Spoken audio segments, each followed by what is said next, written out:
शायद कामयाबी की। नॉर्मली मैं दिन में खाता नहीं, गुटखा खा लेता हूँ तो भूख नहीं लगती। He was 5,000 called Matlangiri. हाँ जी, राज्य इलायची जश्न का जश्न। कमला पसंद बाल मसाला।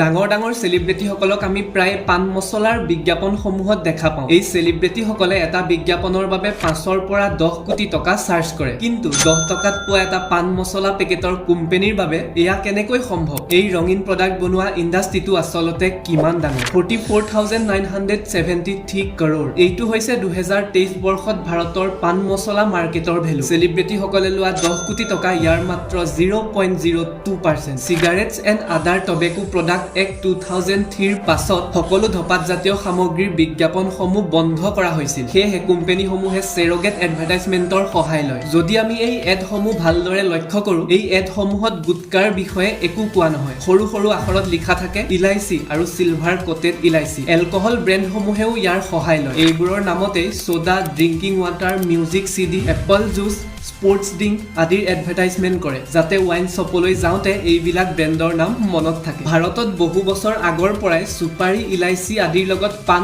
খাই অহা হৈছে। যেতিয়া টেকনলজি আহিল তেতিয়া এইবোৰক ডিহাইড্ৰেট কৰি এটা পেকেটত বিকিবলৈ লোৱা হ'ল আৰু এইবোৰক কোৱা হ'ল পান মছলা। ইয়াক নিচাযুক্ত কৰিবলৈ ইয়াৰ লগত টবেকো অৰ্থাৎ ধপাত ব্যৱহাৰ কৰা হ'ল আৰু ইয়াক কোৱা হ'ল গুটকা। গুটকাৰ পেকেটসমূহ বেয়া নহ'বৰ বাবে বিভিন্ন ধৰণৰ কেমিকেল মিহলোৱা হ'ল। ইয়াৰ পাছতেই ভাৰতত অৰেল কেঞ্চাৰ দ্ৰুতগতিত বাঢ়িবলৈ ল'লে। সেইবাবে চৰকাৰে 2011 চনত খাদ্য সামগ্ৰীত ধপাত ব্যৱহাৰ কৰাটো বন্ধ কৰি দিলে। এই আইনখনৰ পাছত পান মছলা বিক্ৰী কৰিব পাৰিছিল, কিন্তু পান মছলাৰ লগত ধপাত মিহলি কৰি বনোৱা গুটকা বেন কৰি দিয়া হৈছিল।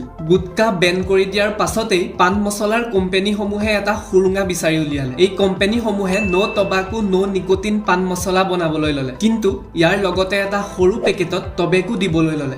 যিসকলে প্ৰথমতে গুটকা খাইছিল সেইসকলে যেতিয়া পান মছলাৰ পেকেট কিনে তেতিয়া তাৰ লগত এটা টবেকোৰ পেকেট দিয়া হয়। দুয়োটা পেকেট মিলোৱাৰ পিছত চৰকাৰে যিটো প্ৰডাক্ট বেন কৰিছিল সেইটোকে বনাই খাব পাৰে। এতিয়া বহুতে ক'ব যে মই সেই সৰু পেকেটটো মিহলি নকৰাকে কেৱল পান মছলাটোহে খাওঁ। 2019 ষ্টেট হেল্থ ডিপাৰ্টমেণ্টে 12টা পান মছলাৰ ব্ৰেণ্ডৰ ওপৰত কৰোৱা পৰীক্ষাত 7টা ব্ৰেণ্ডত নিকোটিন পজিটিভ পোৱা গৈছিল আৰু 12টা ব্ৰেণ্ডতে মেগনেছিয়াম কাৰ্বনেট পোৱা গৈছিল। ভাৰতত প্ৰায় 267 মিলিয়ন মানুহে ধপাত জাতীয় সামগ্ৰী সেৱন কৰে আৰু ইয়াৰ ফলত ভাৰতত প্ৰত্যেক বছৰে প্ৰায় 1.35 মিলিয়ন মানুহৰ মৃত্যু হয়। ভাৰতত এতিয়ালৈকে COVID-19ত প্ৰায় 5 লাখ মানুহৰ মৃত্যু হ'ল, কিন্তু এনেকুৱা এটা বেমাৰ আছে যাৰ ফলত প্ৰত্যেক বছৰে 5 লাখতকৈও অধিক মানুহৰ মৃত্যু হয়, যাৰ নাম হৈছে TB, যিটো COVID-19ৰ নিচিনাকৈ বিয়পিব পাৰে। যেতিয়া এজন ইনফেক্টেড মানুহে ৰাস্তাত পিক পেলায় তাৰ পৰাও অন্য মানুহলৈ ই বিয়পিব পাৰে। ইণ্ডিয়ান ৰেলৱে প্ৰত্যেক বছৰে 1200 কোটি টকা পিক চফা কৰিবলৈ খৰচ কৰে। 2020 চনত চৰকাৰে কেৱল চিগাৰেটৰ পৰাই 35,000 কোটি টকাৰ টেক্স সংগ্ৰহ কৰিছিল আৰু সকলো ধপাত জাতীয় সামগ্ৰী মিলাই 53,750 কৰ'ৰ টেক্স সংগ্ৰহ কৰিছিল। হাৰিয়ানাৰ এডুকেশ্যন বাজেট 20,000 কোটি টকা। কেৱল চিগাৰেটৰ বিক্ৰীৰ বাবে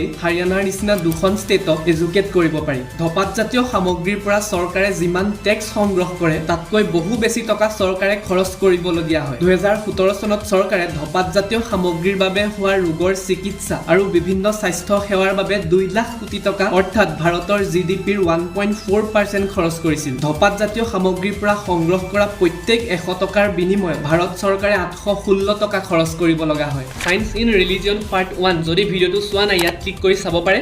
अबे सुसरो तंबाकू क्यों खा रहे हो? और इन सितारों का भी फर्ज बनता है कि कहीं वो सरगेट एडवर्टाइजमेंट तो नहीं कर रहे, इसका ध्यान रखना चाहिए। लेकिन फिर भी यदि आपसे कोई कहे कि भैया अजय देवगन खाता है तंबाकू, शाहरुख खान भी खाता है, तो हम क्यों नहीं खा सकते? तो उससे कहो आथू।